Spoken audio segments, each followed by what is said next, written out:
Students, मैं मुकेश मोदी आज आप लोगों को बेसिक ग्रामर पढ़ाने जा रहा हूँ। जैसा कि आप लोगों को पता है कि हर एग्जाम में ग्रामर पूछा जाता है, चाहे 9th हो या 10th हो या 11th हो या 12th हो। हर एग्जाम में हमें ग्रामर पूछा जाता है, चाहे वो फिल इन द ब्लैंक्स के रूप में हो या क्वेश्चन आंसर बनाने के रूप में हो। चलिए, इसके लिए मैं ग्रामर का कुछ बेसिक चैप्टर्स लाया हूँ, जैसे clause, sentence, tense, WH word, modal, infinitive, gerund, participle, causative, remove too, degree of comparison, voice, narration. ये सारे चैप्टरों का मैं बेसिक बताने जा रहा हूँ।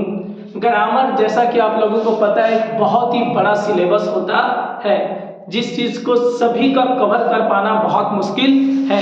लेकिन ये सारे चैप्टरों को क्लियर करने के बाद हम आसानी से कुछ भी ग्रामर का हिंदी कर सकते हैं और या फिल इन द ब्लैंक्स भर सकते हैं। खास करके जो एकेडमिक ईयर में होता है 9 से 12 तक, ये सारे चैप्टर हमें बहुत मदद करती है। इसलिए मैं आज आप लोगों को क्लाउज से पढ़ाना स्टार्ट कर रहा हूँ। क्लाउज सबसे पहले होता क्या है? चलिए बच्चों, एक एक करके सारे चैप्टरों का हम डिस्कस करेंगे कि क्लाउज क्या होता है। क्लाउज सब्जेक्ट प्लस वर्ब के कॉम्बिनेशन को क्लाउज कहा जाता है। जहां पे सब्जेक्ट और वर्ब होता है उसे क्लाउज कहते हैं। एग्जाम्पल से समझते हैं। आई डांस, मैं नाचता हूं। यहां पे आई सब्जेक्ट है और ये वर्ब है। जहां सब्जेक्ट और वर्ब मिले उन दोनों को क्लाउज कहा जाता है। ये कभी भी क्लाउज ऑब्जेक्ट पे निर्भर नहीं करता है। एक और एग्जांपल से समझते हैं, जैसे Sita plays football. Sita football खेलती है, ये हो गया सब्जेक्ट, ये है वर्ब और ये है ऑब्जेक्ट। सब्जेक्ट और वर्ब के कॉम्बिनेशन को क्लाउज कहा जाता है। अगर उसमें ऑब्जेक्ट रहा उस सेंटेंस में तो भी उसे क्लाउज ही कहा जाएगा। मेरे कहने का अर्थ ये हुआ कि सब्जेक्ट और वर्ब, जहां सब्जेक्ट और वर्ब आए वो क्लाउज हो जाता है। एक आसान भाषा में क्लाउज का डेफिनेशन कहा जा सकता है, एक ऐसा सेंटेंस जिसमें एक सब्जेक्ट और कम से कम एक वर्ब हो, उससे क्लाउज कहा जाता है। अब आते हैं क्लाउज के टाइप्स। क्लाउज को मुख्यतः 3 भागों में बांटा गया है। क्लाउज के टाइप्स।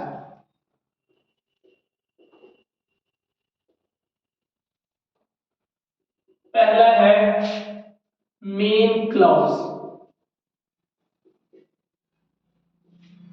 दूसरा है कोऑर्डिनेट क्लाउज,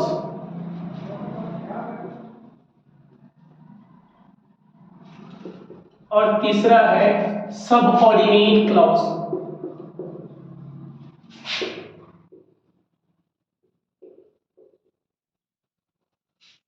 बच्चों, अब एक एक करके हम लोग डिस्कस करेंगे कि मेन क्लाउज क्या होता है, कोऑर्डिनेट क्लाउज क्या होता है और सबऑर्डिनेट क्लाउज क्या होता है। इन तीनों को जानने से पहले मैं एक छोटा सा वर्ड कंजक्शन को समझाना चाहूंगा कि कंजक्शन होता क्या है। कंजक्शन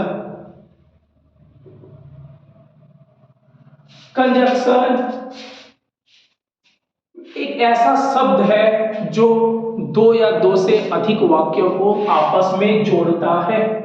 2 या 2 से अधिक वाक्यों को आपस में जोड़ता है।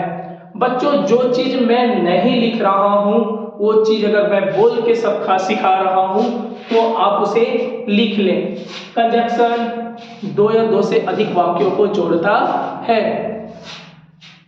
मेन क्लाउज, अब आते हैं क्लाउज क्या होता है। क्लाउज हो जाने के बाद मेन क्लाउज, वैसा क्लाउज जिसमें कोई कंजक्शन ना हो, जिसमें एक सब्जेक्ट हो एक वर्ब हो, ऑब्जेक्ट पे तो क्लाउज निर्भर ही नहीं रहता है, तो वैसा क्लाउज जिसमें कोई कंजक्शन ना हो, जिसमें कोई कंजक्शन ना हो, कोई कंजक्शन ना हो। जैसे एग्जांपल से हम लोग समझते हैं कि मेन क्लाउज कैसे हुआ। मेन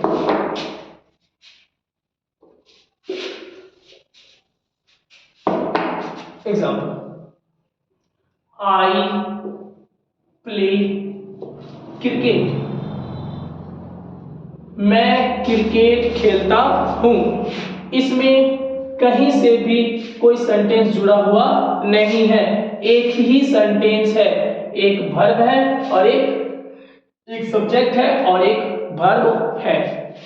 जैसे सीता एंड गीता डांस, सीता और गीता नाचती हैं। यहां पे एंड देख के ये ना बोले कि ये सेंटेंसों को जोड़ रहा है, क्योंकि यहां सब्जेक्ट दो है, ये दोनों सब्जेक्ट हैं और ये वर्ब है।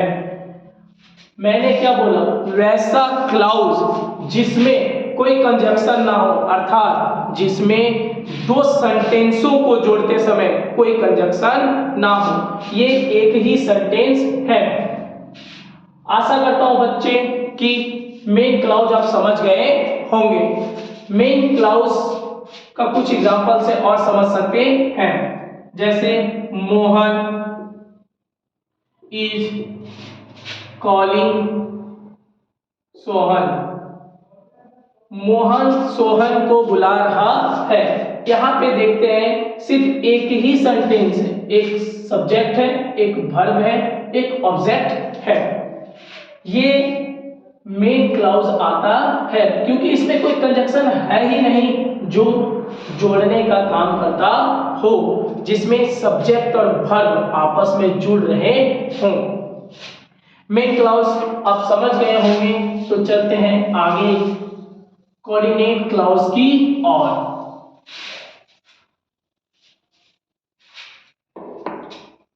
कोऑर्डिनेट क्लाउज,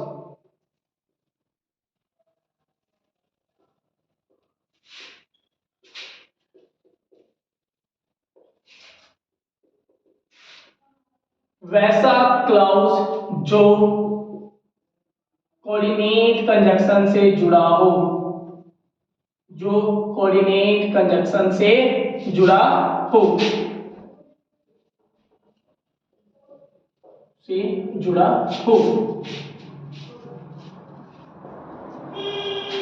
अब कोऑर्डिनेट कंजक्शन क्या होता है? कोऑर्डिनेट क्लाउज, वैसा क्लाउज जो कोऑर्डिनेट कंजक्शन से जुड़ा हो। बच्चे कोऑर्डिनेट कंजक्शन का याद रखने के लिए एक छोटा सा वर्ड याद रख लें आप लोग, फैन बॉयज। फैन बॉयज, अगर आपको फैन बॉयज याद है तो आप कोऑर्डिनेट कंजक्शन को याद कर लेंगे। देखिए एफ से क्या होता है फॉर, ए से एंड, एन से नोर, बी से बट, ओ से और, वाई से एट एंड एस से सो। इन सारे वर्ड्स को कोऑर्डिनेट कंजक्शन कहा जाता है। मतलब अगर दो सेंटेंस इन सारे वर्डों से जुड़ा हुआ हो तो वो कोऑर्डिनेट क्लाउज कहलाएगा। एग्जांपल से सीखते हैं, देखिए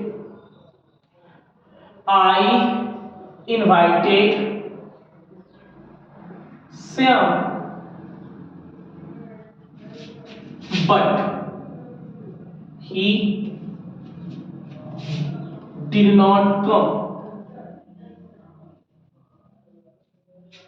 मैंने श्याम को इनवाइट किया लेकिन वह नहीं आया।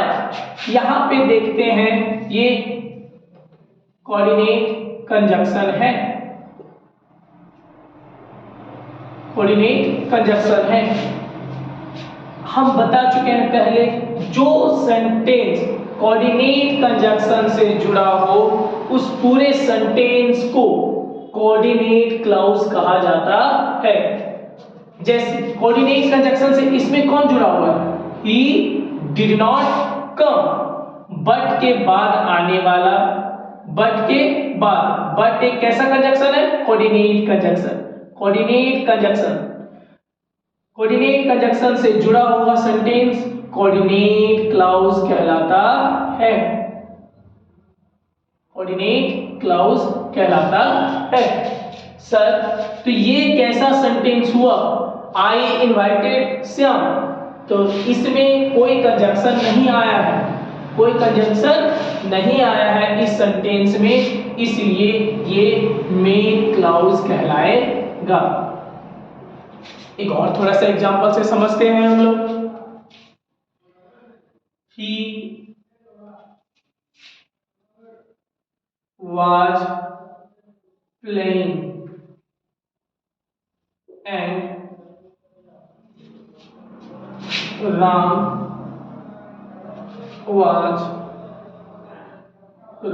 was dancing.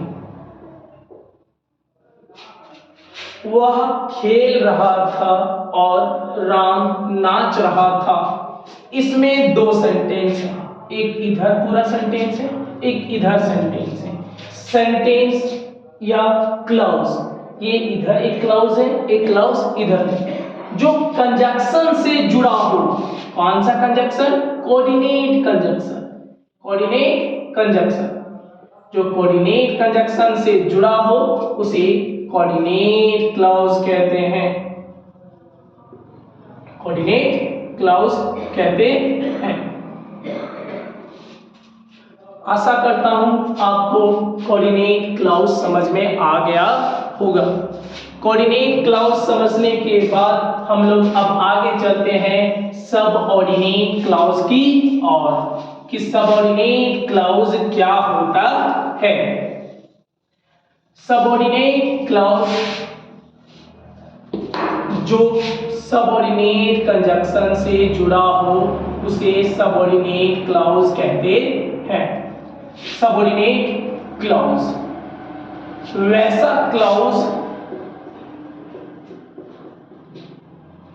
जो सबऑर्डिनेट कंजंक्शन से जुड़ा हो,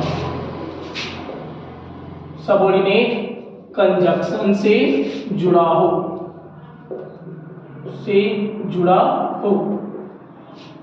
सर सबऑर्डिनेट कंजंक्शन क्या होता है? तो उसके कुछ एग्जांपल से समझते हैं। सबऑर्डिनेट कंजंक्शन जैसे WH वर्ड वाले सारे शब्द, जैसे when, where, what, who, whom, whose, why, how, unless, until, if, till, and